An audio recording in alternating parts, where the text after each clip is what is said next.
Shalom saudaraku yang dikasihi Tuhan Yesus Kristus. Selamat pagi, salam sejahtera untuk kita semuanya. Selamat datang kembali di Renungan Rohani pagi hari ini. Semoga saudara yang terkasih dalam keadaan sehat selalu.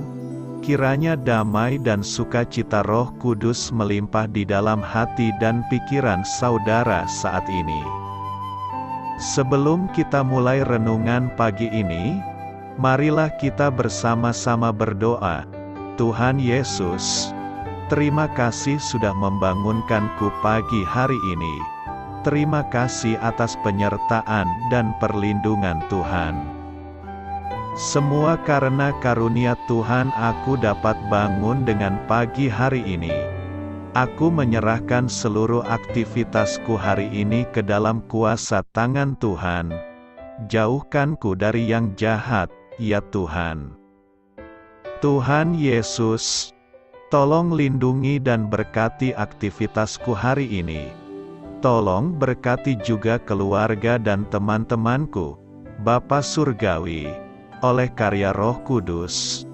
Tolonglah aku untuk menjauhi segala sesuatu yang melukai hati-Mu. Ampunilah segala dosa kami, ya Tuhan. Dalam nama Tuhan Yesus, aku sudah berdoa. Amin. Sahabat saudara rohani, pembacaan ayat emas Alkitab renungan kita hari ini terambil dari Yesaya 7 ayat 1 sampai dengan ayat 9. Dalam zaman Ahaz bin Yotam bin Uzza, Raja Yehuda, maka Rezin, Raja Aram, dengan Pekah bin Remalia, Raja Israel, maju ke Yerusalem untuk berperang melawan kota itu, namun mereka tidak dapat mengalahkannya. Lalu diberitahukanlah kepada keluarga Daud, Aram telah berkemah di wilayah Efraim. Maka hati Ahaz dan hati rakyatnya gemetar ketakutan seperti pohon-pohon hutan bergoyang ditiup angin. Berfirmanlah Tuhan kepada Yesaya, baiklah engkau keluar menemui Ahaz, engkau dan Shear-Yasyub, anakmu laki-laki, ke ujung saluran kolam atas, ke jalan raya pada padang tukang penatu, dan katakanlah kepadanya, teguhkanlah hatimu dan tinggallah tenang, janganlah takut dan janganlah hatimu kecut karena kedua puntung kayu api yang berasap ini, yaitu kepanasan amarah Rezin dengan Aram dan anak Remalia. Oleh karena Aram dan Efraim dengan anak Remalia telah merancang yang jahat atasmu, dengan berkata, marilah kita maju menyerang Yehuda dan menakut-nakutinya serta merebutnya, kemudian mengangkat anak Tabil sebagai raja di tengah-tengahnya, maka beginilah firman Tuhan Allah, tidak akan sampai hal itu, dan tidak akan terjadi. Sebab Damsyik ialah ibu kota Aram, dan Rezin ialah kepala Damsyik.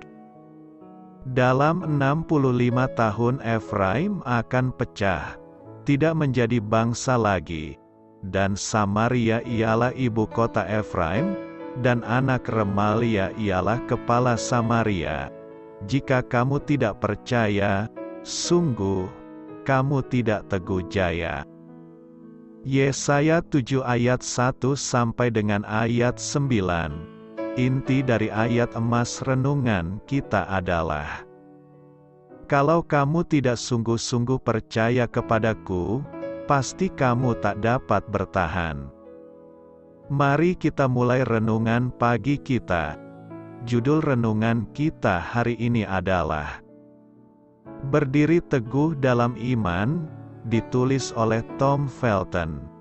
Kisah inspiratif, Nokia menjadi perusahaan ponsel dengan penjualan terlaris di dunia pada tahun 1998 dan keuntungannya naik sampai hampir 4 miliar dolar pada tahun 1999. Namun, pada tahun 2011, penjualan merosot tajam dan merek ponsel yang semakin turun pamornya itu diakuisisi oleh Microsoft. Salah satu faktor kegagalan divisi ponsel Nokia adalah budaya kerja yang didasari oleh rasa takut yang berakibat pada dihasilkannya keputusan-keputusan yang membawa petaka. Karena takut dipecat, para manajer enggan berbicara jujur tentang sistem operasi ponsel Nokia yang kalah bersaing dan berbagai masalah lain seputar desain. Raja Ahaz dari Yehuda dan rakyatnya juga ketakutan, gemetar ketakutan seperti pohon-pohon hutan bergoyang ditiup angin. Yesaya 7 ayat 2. Mereka tahu bahwa raja-raja Israel dan Aram, Syria, telah bersekutu, dan gabungan tentara mereka sedang bergerak menuju Yehuda untuk merebutnya. Meski Allah sudah memakai Nabi Yesaya untuk menguatkan Ahaz dengan memberitahunya bahwa rencana-rencana jahat para musuhnya tidak akan terjadi, tetapi karena gentar, sang raja bertindak bodoh memilih untuk bersekutu dengan Asyur dan tunduk pada pemimpin kerajaan adidaya itu. 2 Raja-Raja 16 ayat 7-8. Ia tidak percaya kepada Allah, yang menyatakan, "Kalau kamu tidak sungguh-sungguh percaya kepadaku, pasti kamu tak dapat bertahan." Penulis kitab Ibrani menolong kita untuk memikirkan apa bentuk dari keteguhan dalam iman sekarang ini. Marilah kita teguh berpegang pada pengakuan tentang pengharapan kita, sebab Ia yang menjanjikannya setia. Ibrani 10 ayat 23. Marilah kita melangkah maju dan tidak mengundurkan diri, dengan kekuatan yang diberikan Roh Kudus untuk terus percaya kepada Yesus. Amin. Marilah kita renungkan di dalam hati kita. Pernahkah Anda menghadapi tantangan iman? Pada saat itu terjadi, bagaimana Allah menguatkan Anda untuk berdiri teguh? Hal ini patut kamu ketahui. Yesaya 7-39 mengangkat tema tentang pentingnya umat Israel lebih mempercayai Allah daripada bangsa-bangsa lain. Yesaya menekankan bahwa Allah murka atas segala bangsa. Yesaya 34 ayat 2 mempercayai bangsa-bangsa itu sudah pasti akan berakhir dengan kehancuran. Sebaliknya, Yesaya 35 menggambarkan janji indah bagi mereka yang percaya kepada Allah. Dengan berjalan di jalan kudus, Yesaya mengundang para pendengarnya, "Kuatkanlah tangan yang lemah lesu dan teguhkanlah lutut yang goyah. Katakanlah kepada orang-orang yang tawar hati, kuatkanlah hati, janganlah takut, lihatlah, Allahmu akan datang menyelamatkan kamu." Saya memiliki kisah yang sangat menarik terkait topik ini. Ketika Tuhan berkata pria itu bukan untukku, oleh Ruth Theodora di Jakarta. Sakit, sedih, kecewa, itulah yang kurasakan ketika aku akhirnya putus dari pacarku setelah kami menjalin hubungan selama 3 tahun 7 bulan. Di saat aku telah mendoakan hubungan ini dan membayangkan akan menikah dengannya, ternyata hubungan kami harus kandas di tengah jalan. Aku rasa aku tidak sungguh-sungguh mencintaimu. Begitulah alasan yang diucapkannya ketika memintaku untuk putus. 3 bulan berikutnya menjadi hari-hari terberat dalam hidupku. Aku bertanya kepada Tuhan, "Tuhan, kenapa ini harus terjadi?" Aku pun menjadi takut menghadapi masa depan. Kalau hubungan yang telah kudoakan ini saja bisa kandas di tengah jalan, bagaimana dengan masa depanku? Begitu pikirku.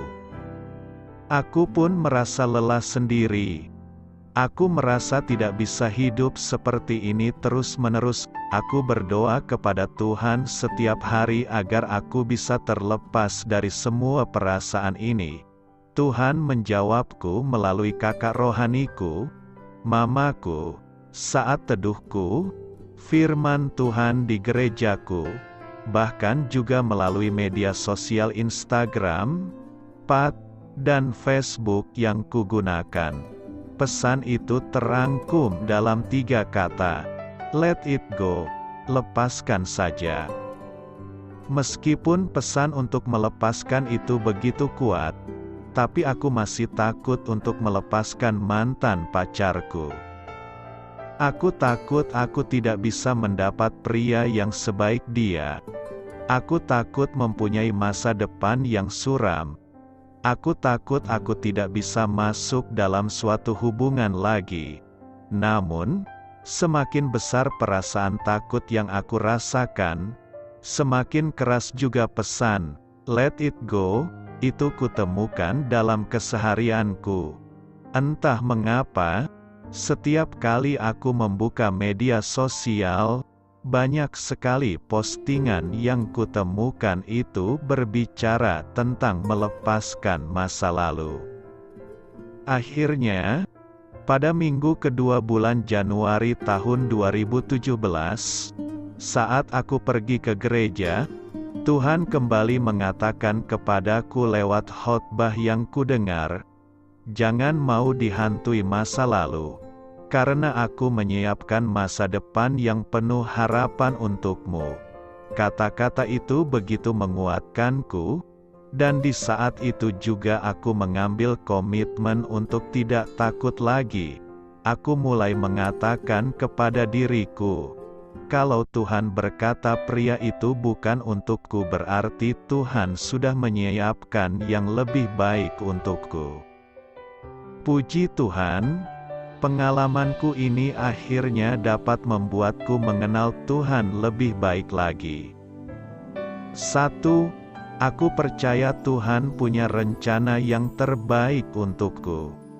Jangan lagi terpaku dengan kesedihan masa lalu. Percayalah bahwa Tuhan memiliki rencana yang luar biasa yang sedang Dia siapkan buat kita, meskipun saat ini kita belum dapat melihatnya. Percayalah bahwa apapun yang terjadi saat ini memang Tuhan izinkan terjadi untuk mempersiapkan kita untuk mendapatkan sesuatu yang lebih baik di masa depan kita. Dalam Yeremia 29 ayat 11, Dia mengatakan bahwa Dia mempunyai rencana, dan rencananya itu adalah untuk mendatangkan kebaikan dan masa depan yang penuh harapan. 2. Aku percaya dengan proses dan waktu yang ditentukan Tuhan. Ketika Tuhan mengizinkan hubunganku dengan mantan pacarku kandas, aku tidak tahu apa maksud Tuhan. Yang aku tahu adalah aku mengalami proses yang luar biasa yang menjadikanku semakin dewasa baik secara rohani maupun karakter. Aku jadi bisa melihat segala sesuatu dengan cara yang berbeda, yang mengubah hidupku. Aku juga menjadi percaya bahwa waktunya Tuhan tidak pernah terlambat dan tidak pernah terlalu cepat, sama seperti matahari yang setiap hari terbit dan tenggelam tepat pada waktunya. Proses yang Tuhan izinkan terjadi dalam hidupku membuatku semakin kuat dan mempersiapkan diriku untuk masa depanku. Ketika aku berumah tangga kelak, tentu akan ada lebih banyak tantangan. Tapi aku percaya pada saat itu tiba, Aku telah siap untuk menghadapinya karena Tuhan telah membentukku melalui prosesnya. 3. Aku percaya Tuhan mengetahui isi hatiku dan peduli kepadaku. Ketika aku baru putus, setiap hariku terasa berat dan hampir setiap saat aku menangis. Hatiku begitu hancur sampai-sampai aku tidak tahu bagaimana aku harus berdoa dan mengutarakan isi hatiku kepada Tuhan. Tapi kemudian aku membaca firman Tuhan berikut ini. Sebab sebelum lidahku mengeluarkan perkataan, sesungguhnya, semuanya telah Kau ketahui, ya Tuhan. Mazmur 139 ayat 4. Firman Tuhan itu memberitahuku bahwa Tuhan sangat mengerti isi hatiku. Bahkan sebelum itu terucap di bibirku, Dia amat mengenalku. Bahkan lebih baik daripada aku mengenal diriku sendiri. Dan Dia juga peduli kepadaku. Buat apa lagi aku takut? Matius 10 ayat 31. Aku sekali-kali tidak akan membiarkan engkau dan aku sekali-kali tidak akan meninggalkan engkau. Ibrani 13 ayat 5. Doa saya menyertai saudara sekalian. Selamat berkarya untuk Tuhan. Amin.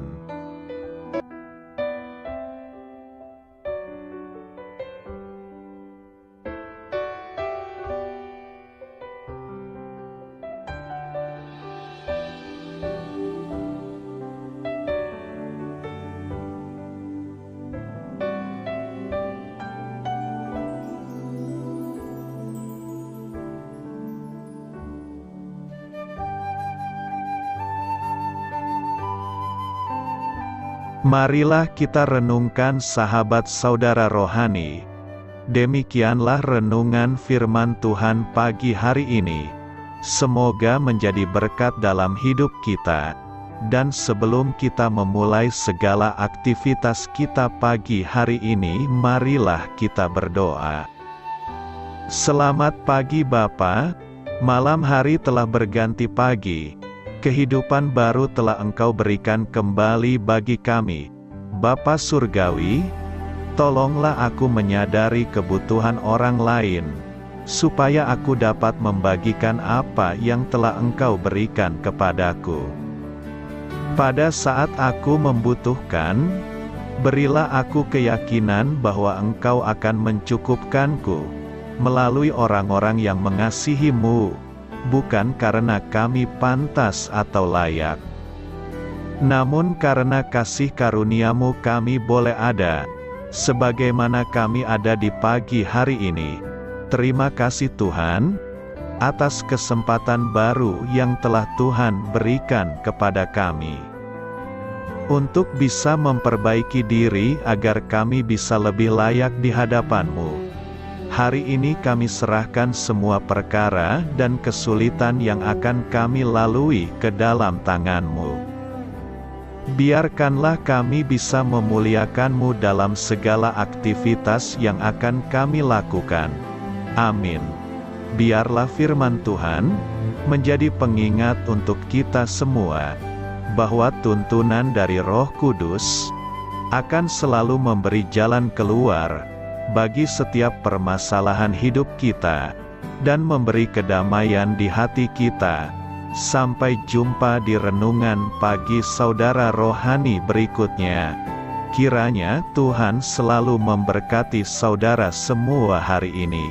Amin. Shalom.